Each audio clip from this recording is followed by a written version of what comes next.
Hello everybody. Today I'd like to give you guys a quick review of the Condor Hudson Bay Knife. I've had this knife for 6 or 7 months.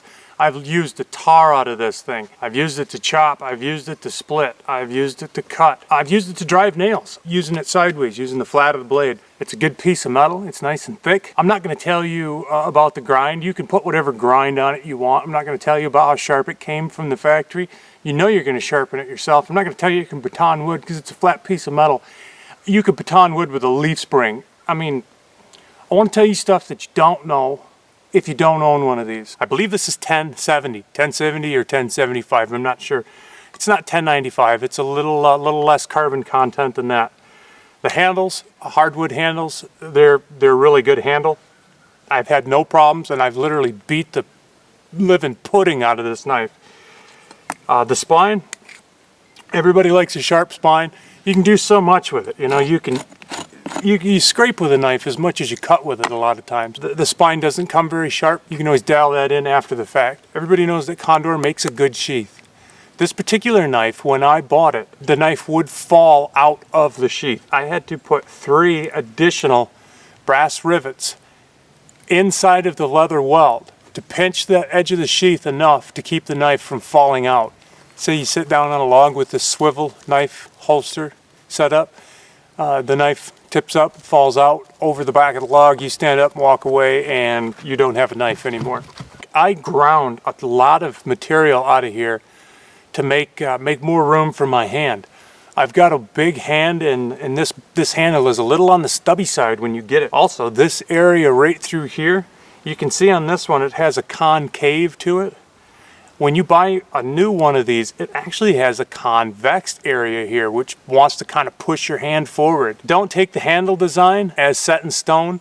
Grind away whatever material you need on a belt sander or a handheld grinder to make this handle fit your hand the way you want it to fit your hand. This is your knife after all, not just the way the factory sent it.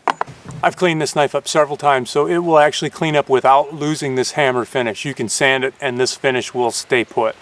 Of course we know, I mean, it's a big blade, it'll chop, everybody knows that, everybody knows it'll baton. And it has more simplicity than a lot of other Condor knives.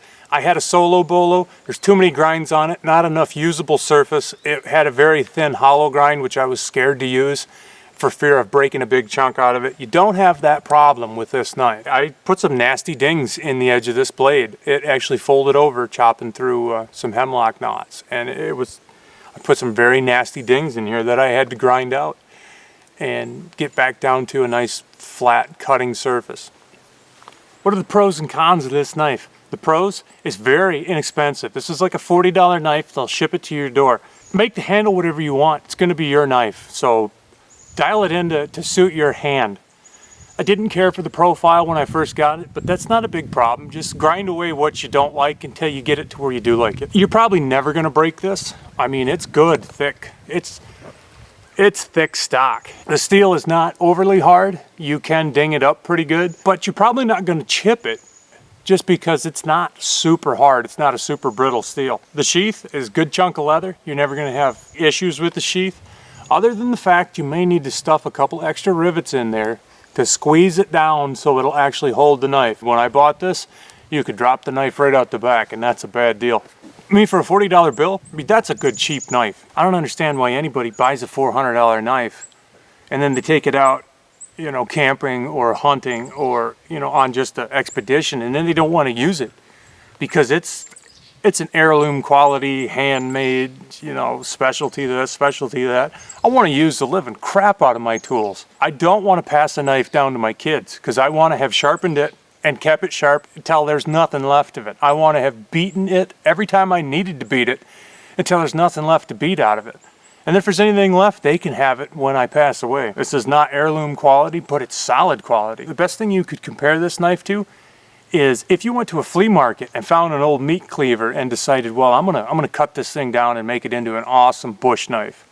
You'd end up with something like this. I hope you enjoyed this video. I hope that you enjoyed a different look at this particular knife. Please click on the comments below. Let me know what you think. Let me know what your experience has been with this knife. And please don't forget to subscribe.